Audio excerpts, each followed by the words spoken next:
جب انگریز نے تسلط کر لیا 150 سال تک اس نے غلام بنایا اور غلامی کے اندر رہے، غلامی کی زنجیروں میں رہے، لیکن وہ ایسے رسم و رواج چھوڑے انہوں نے کہ آج 150 سال پہلے انگریز نے حکومت کی، اللہ نے ملک پاکستان کی شکل میں ہمیں ایک تحفہ عطا کیا اور مسلمان اس ملک میں رہنے لگ پڑے، لیکن مسلمانوں نے پھر شکر ادا نہ کیا،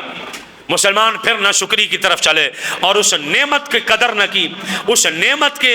اوپر اللہ پاک کی بارگاہ میں سر سجدے میں نہ رکھا، اور جس مقصد کے لیے پاکستان لیا تھا، جس مقصد کے لیے ملک کو حاصل کیا تھا، اس مقصد کے اندر کامیاب نہ ہوئے۔ وہ اس کو لیا اس لیے تھا کہ قائد اعظم محمد علی جناح آپ تقریر کر رہے ہیں تو آپ سے کسی نے پوچھا کہ پاکستان کا ٹکڑا کس لیے لے رہے ہیں، تو آپ آگے سے جواب دینے لگے میں اس لیے لے رہا ہوں کہ ہمیں ایک زمین کا ایسا ٹکڑا چاہیے کہ جہاں پر ہم اسلام کے بتائے ہوئے احکامات کے مطابق اپنی زندگیاں بسر کر سکیں، اور ہمیں ایک ایسی لیبارٹری چاہیے کہ جہاں پر اسلام نے جو ہمیں دین دیا ہم وہاں پر رہ کر اس پہ عمل کریں، اس خطے پر، اور دنیا کو بتائیں کہ اسلام پر عمل کر کے بندہ بھوکا نہیں مرتا، بندہ غربت کی زندگی نہیں مرتا، بلکہ اسلام پر عمل کریں تو اللہ ترقیاں عطا فرماتا ہے۔ لیکن ملک بن گیا، اسلام نافذ نہ کیا گیا، وہی انگریز کا قانون انگریز چھوڑ گیا،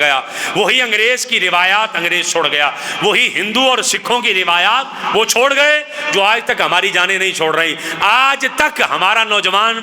داڑھی رکھنے میں شرم محسوس کرے گا، کلین شیو میں فخر محسوس کرے گا، آج تک ہمارا نوجوان سر پر ٹوپی دستار امامہ رکھنے میں شرم محسوس کرے گا، اور ننگے سر بڑی خوبصورت کٹنگ کروا کے وہ فخر محسوس کرے گا کہ شاید میرا حسن پتہ نہیں کتنا دوبالا ہو گیا۔ آج تک ہمارے ہاں یہ رواج ہے کہ آج تک شادی بیاہ اور دیگر جگہوں پر ہم انگریز اور ہندو اور سکھوں کی رسم و رواج پر عمل کر کے فخر محسوس کر رہے ہوتے ہیں، اور اگر کوئی شخص اسلامی تعلیمات کے بارے کہہ دے ہم اس کو بڑی عجیب نظر سے دیکھ رہے ہوتے ہیں کہ یہ کیسا بندہ مجھے کیا کہہ رہا ہے، میں نے اس کی بات پر عمل کرنا بھی ہے کہ نہیں کرنا۔ آج تک ہم نے وہ غلامی کی زنجیر نہ توڑی نہ ہم توڑنا چاہتے ہیں۔ مسلمانوں نے نہ شکری کی، مسلمانوں نے نہ فرمانی کی، مسلمانوں نے اسلام پر عمل نہ کیا، مسلمانوں نے خدا کا شکر ادا نہ کیا، مسلمانوں نے جس لیے جو تھا وہ یہ ملک حاصل کیا تھا اس پر عمل نہ کیا۔ اللہ پاک نے 24 سال گزرے تھے ملک کو لیے ہوئے، اللہ پاک نے پھر ایک بار آزمائش میں ڈال دیا۔ بنگلہ دیش کا ٹکڑا ملک سے جدا ہو گیا اور وہ اپنی غلطیوں سے جدا ہو گیا، چاہے اس کی اسباب جو بھی بتائے جائیں، کتابوں میں جو بھی قصے کہانیاں لکھے ہیں سو لکھے ہیں، لیکن وہ ہماری نافرمانیاں تھیں، ہمارے حکمران ایسے آ گئے، ہماری عوام ایسی آ گئی اور ہم نے کام ایسے کیے۔ 24 سال کا عرصہ گزرا تو ملک آدھا چلا گیا، بنگلہ دیش ہم سے ٹوٹ کر الگ ہو گیا، ملک کے 2 ٹکڑے کر دیے گئے، ٹھیک 24 سال کے بعد ملک 2 ٹکڑے کیا گیا اور آدھا ملک ہم سے چھین لیا گیا۔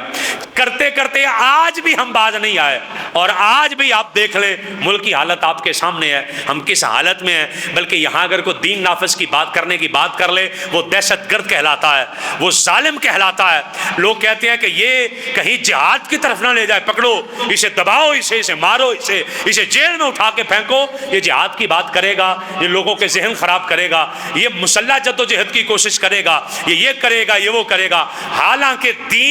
اور اسلام پر عمل کرنے کے لیے ملک لیا تھا۔ جو ہمارے بڑوں نے نعرے مارے تھے نا، وہ تھا پاکستان کا مطلب کیا، لا الہ الا اللہ، پاکستان کا مطلب کیا، لا الہ الا اللہ۔ یہ نعرے مار کے قائد اعظم محمد علی جناح نے ملک لیا، اور آج ہمارے نیشنل چینلوں پہ بیٹھ کر جاوید احمد غامدی جیسے بکاؤ مولوی اور بکاؤ اسکالر کہہ رہے ہوتے ہیں کہ صرف قائد اعظم نے وہ تو نعرہ استعمال کیا تھا ملک حاصل کرنے کے لیے، ورنہ اس کا مقصد اسلام تو نہیں تھا، ورنہ اس کا مقصد یہ تو نہیں تھا، اس کا مقصد وہ تو نہیں تھا۔ وہ ایسا بندہ جو پاکستان میں رہ نہیں رہا، جو رہ باہر رہا ہے، صرف ایک پروگرام کرنے کے لیے ایک ہوائی جہاز پہ ٹکٹ لے کے آتا ہے، پروگرام کر کے وہیں سے پھر وہاں چلا جاتا ہے،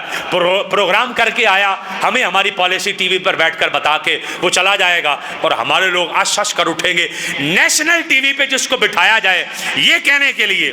کہ آپ کہو کہ قائد اعظم محمد علی جناح نے لا الہ الا اللہ کا نعرہ صرف استعمال کیا تھا، آج آج اقبال کو پڑھنے پڑھانے والے بندے نہیں مل رہے، آج اقبال کو سمجھانے والے بندے نہیں مل رہے، بلکہ آج جو اقبال پڑھنے پڑھانے والا بندہ ہو، لوگ آج اس کو ویسے عجیب نظروں سے دیکھ رہے ہوتے ہیں کہ یہ ہمیں اقبال کے بارے بتا رہا ہے، یہ ہمیں اقبال نے جو غیرت امت مسلمہ کو دی تھی آج وہ چھین لی گئی۔ ہمارے ادارے، ہماری یونیورسٹیاں، ہمارے مدارس، ہماری مساجد، ہماری خانقاہیں، ہماری تعلیم گاہیں، درس گاہیں خالی کر دی گئی ہیں اس فلسفے سے جس کے لیے ملک بنا تھا۔ ملک تو بنا اس لیے تھا، بلکہ گاندھی نے خط لکھا تھا قائد اعظم محمد علی جناح کو، یہ ریکارڈ کی باتیں ہیں، یہ کون سے ہم نے من گھڑت بنا لی ہیں۔ جب گاندھی نے خط لکھ کر پوچھا تھا قائد اعظم محمد علی جناح سے کہ ملک تو لے لیا ہے، اس کا آئین تو بنا لو، اس کا قانون تو بنا لو جس کے مطابق یہ ملک چلے گا، تو قائد اعظم محمد علی جناح نے جو آگے سے جواب دیا وہ آج بھی تاریخ کا حصہ ہے۔ آپ نے آگے سے کہا تھا مجھے کوئی آئین اور قانون بنانے کی ضرورت کوئی نہیں ہے، کہ کس لیے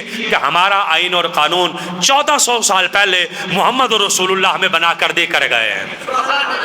ہمارے ملک کے اندر جو آئین چلے گا، ہمارے ملک کے اندر جو قانون چلے گا وہ خدا کا قرآن چلے گا اور محمد مصطفیٰ کا فرمان چلے گا صلی اللہ تعالیٰ علیہ وسلم۔